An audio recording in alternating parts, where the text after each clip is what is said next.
Lecture du livre de la sagesse. De nature, ils sont inconsistants, tous ces gens qui restent dans l'ignorance de Dieu.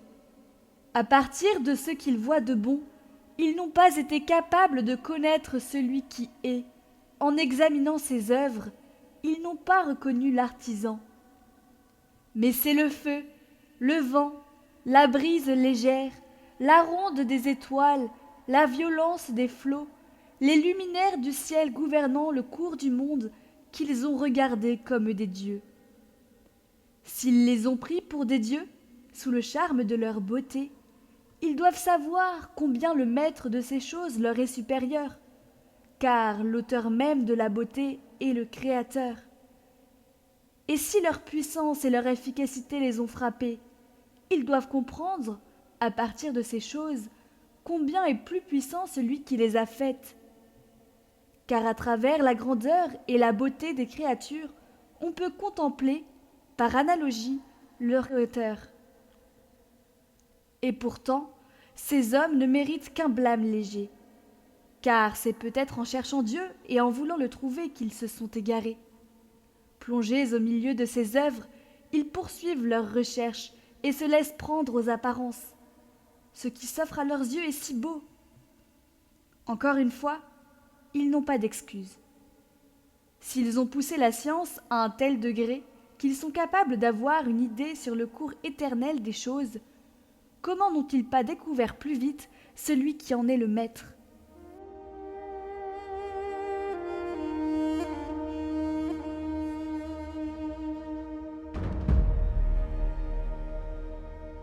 Évangile de Jésus-Christ selon saint Luc. En ce temps-là, Jésus disait à ses disciples : « Comme cela s'est passé dans les jours de Noé, ainsi en sera-t-il dans les jours du Fils de l'homme. On mangeait, on buvait, on prenait femme, on prenait mari, jusqu'au jour où Noé entra dans l'arche, et où survint le déluge qui les fit tous périr. Il en était de même dans les jours de Lot.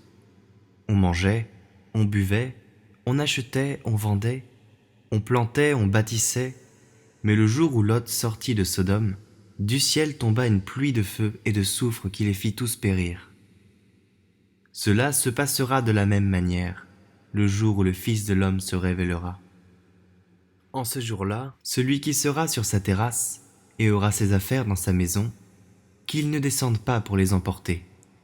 Et de même, celui qui sera dans son champ, qu'il ne retourne pas en arrière. Rappelez-vous la femme de Lot. Qui cherchera à conserver sa vie, la perdra, et qui la perdra, la sauvegardera.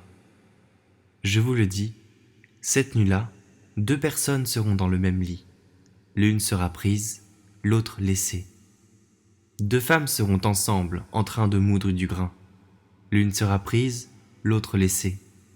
Prenant alors la parole, les disciples lui demandèrent : « Où donc, Seigneur ? » Il leur répondit : « Là où sera le corps, là aussi se rassembleront les vautours. »